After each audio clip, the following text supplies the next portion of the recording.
Rev up your engines!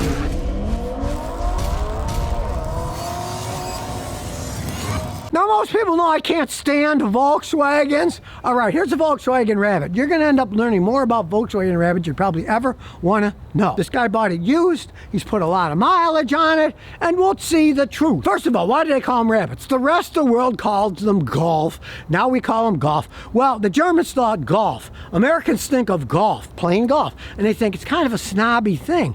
They wanted to sell these cars to young kids, so they said, let's call it a Rabbit. It's speedy, it hops around, cute, right? This is the last generation, it's the fifth, and this is the second to last year they made them. This is 2008. After 2009, they stopped selling the Rabbits. They were selling Golfs, just a different name, right? As we open the door, it was made in Deutschland. It was made in Germany. Now, in the United States, they started making a bunch of these Rabbits in Pennsylvania, right? They were rolling piles of crap. If you had owned an early Volkswagen Rabbit, you'll certainly agree with me that they were rolling piles of crap, which forced them to shut down the factory in Pennsylvania. And if you go to more modern times, the Volkswagen GTI, kind of a fancy Rabbit Golf, their little racy car, for a while they were making it in Mexico.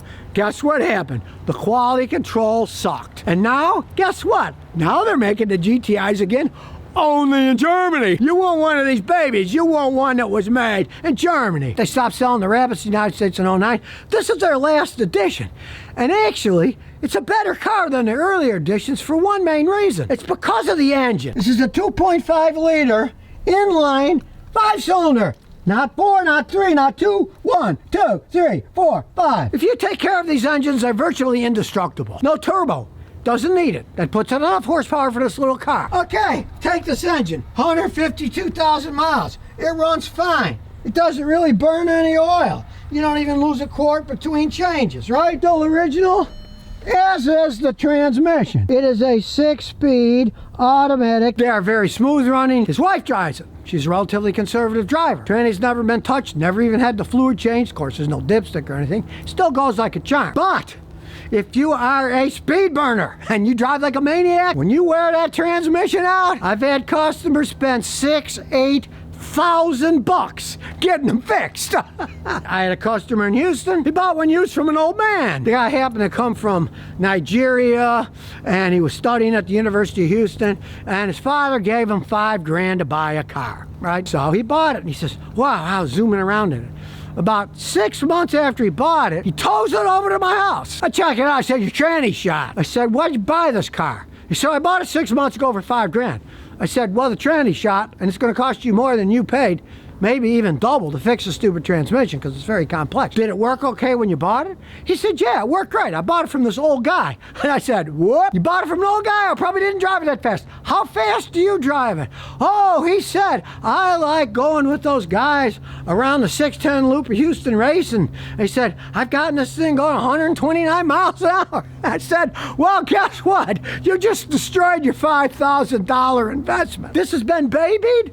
It's still in pretty good shape. My computer's going to check it. We'll see how the overall thing is. Between him and his wife, they put about 120,000 miles on it, and they have not had bad luck with it, really. Some electrical crap goes on. They replaced the radiator. They're plastic radiators. What do you expect, you know? And then the other day, the Volkswagen dealer said, oh, I can't change the oil. You need an oil pan. And they wanted $800. So he took it to his mechanic, and he fixed it for like $130. The one thing he said was, he likes the car, but he absolutely hates the Volkswagen dealers because he said they're snobbish crooks. They're not just snobs, but they're crooks and snobs. And that's from my experience. Okay, he's up north here. When I was in Houston, those Volkswagen dealers, they were the most snobbish people on the planet.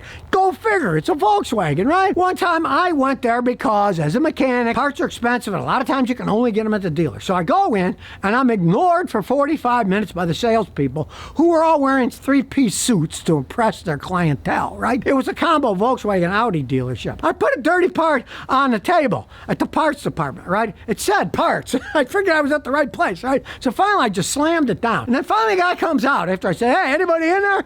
And the guy says, don't put that down there. You'll get our table dirty. I said, I'm a mechanic. This is the parts department. You're selling parts, right? They can be the snobbish people on the planet, but they're selling Volkswagen cars. It makes no sense to me, but that's the way it goes with a lot of supposedly European cars. Now, of course, this is a European car. It was made in Germany. But most of the ones you buy today, they're made in Tennessee, they're made in Mexico, they're made in South America. You generally will not get a solid built German one like this. It's got a real solid 5-cylinder engine. The transmission still works like a charm, and I mean, these were good transportation cars. Decent room in the back seats. Now, of course, they did have a tiny trunk. That's just the way that it goes. It's a smallish car, but hey, it's only two-wheel, front-wheel drive, but with that nice transmission, it has no problems in the snow. I had friends that had Rabbits in Buffalo, Niagara Falls. They could drive them in the snow. And even the old Beetles you could, because in the old Beetles, the rear engine was on top of the rear wheel drive, so all the weight, the engine and the tranny was on the drive wheels in the back, and they were kind of fun to drive in the snow. But realize front wheel drive cars will always eat up rear wheel drive cars in the snow for pure physics, because it's more efficient and you have more control when you're pulling a car versus when you're pushing a car. And that's just pure physics. That's why a lot of the vehicles now, for real handling, they'll be all-wheel drive, and the computer decides how much power to put to each individual wheel. The real fancy ones are that good, and they're great for driving in the snow.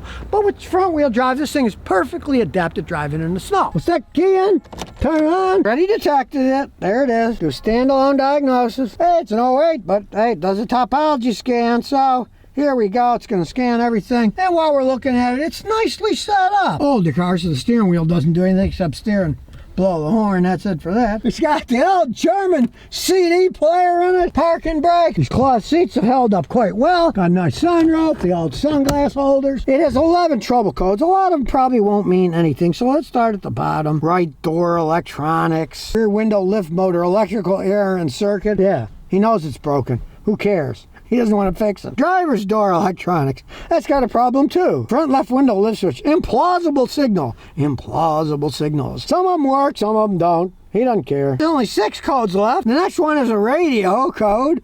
Hey, like I said, these Volkswagens electronically, as they age, they get squirrely little codes that you're just going to live with. Antenna open circuit. Well, the antenna doesn't work that good. He doesn't care. He uses CDs all the time. So we'll erase that too. And we're getting down to 5 trouble codes. The airbag system. I would never expect it to work all that long anyways. And it is supply voltage is low. Passenger occupant system. Seatbelt sensor. Mechanical malfunction. Who really cares? We'll get to the last code. Engine control module. Maybe that will actually mean something. We'll see. And the trouble code is oxygen sensor heater circuit malfunction. The oxygen sensor has to be heated up so it doesn't pollute the first minute of operation. A lot of times those things will break, but he doesn't need to get a car inspected for a while. And the check engine light wasn't on anyways, so you're not really going to care. Understand this. These codes like this, these communication codes and stuff, a lot of times they will not trip check engine light. We start it up.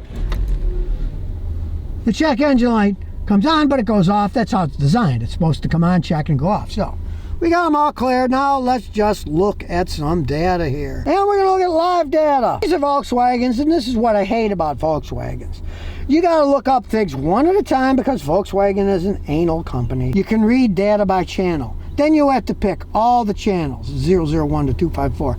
You have to know all this information. You got to input it to look at it. Instead of like my other cars that I work on, that I like working on, that have all the data here and you can go through it, you got to learn what numbers mean once. You got to pick them one at a time. Volkswagens are just a pain in the rear end to work on. Now I put some stuff in. Now we're getting some real live data after I program stuff in. So as you can see, to get the information, I got to click on it. Now we'll look around. Timing's good. Altitude correction factor. Remember, black is good, red is bad. You can see 5 cylinders, doesn't have any faults, they're all zeros. Ignition angle retraction for all is 0. There is all kinds of information. If you want to learn what all this stuff means, you can go right ahead. It even gives you the voltage of the knock sensor on each individual cylinder. You can get the resistance of sensors. Our car's got 152,056 miles. It's in pretty good shape. It idles like a dream. Very smooth idle. Now, it's not a particularly high up in the air car, so I'm going to go pretty slow going over my giant speed bump. Now we'll get to our little highway thing. No, I mean, with that thing dinging, it would drive me nuts. I would just take the bell out so it wouldn't ding anymore. Nobody's coming out. Nobody's coming out. Let's give it some gas. Woo! You can tell it's an Audi-derived engine because it makes the same exact noise as all the old Audi 5-cylinder engines. Kind of a unique sound. You hit the gas. Very interesting sound. And we'll get ready to take off again. Here we go. You can hear it start to peel up before the traction control took over. Powerful little car. 152,000 miles. Still a great runner. So there you have it, a truth about a Volkswagen that I actually like, but only for specific reasons. It was made in Germany, and it has a 5-cylinder gasoline non-turbo engine that is basically indestructible. Most Volkswagens you find have 4-cylinder engines. Let's say they got the 4-cylinder 2-liter turbo. Biggest pile of crap Volkswagen and Audi ever made. They blow up. I know Volkswagen Audi mechanics, every month they change out scores of those things because they're always blowing up. This 5-cylinder engine is pretty much indestructible. Now, aside from his horrible experience with the bourgeois pig dealerships that he couldn't stand anymore, he's got a private mechanic now. He likes the car, and I don't blame him. It's still a pretty good running car, fun to drive around, but because it's made in Germany, it's got a 5-cylinder engine. This is a relatively unique Volkswagen. If you could find one of these, get it cheap, I'd say go ahead. You could drive the heck out of them. Just make sure the transmission's working good. If it breaks, it can cost $5 to $8 grand to fix it. So if it's still shifting good and you get it cheap, hey, just don't start racing around like that guy did in Houston, a customer of mine, and then blow the transmission up because you're driving it too fast. So if you never want to miss another one of my new car repair videos, remember to ring that bell.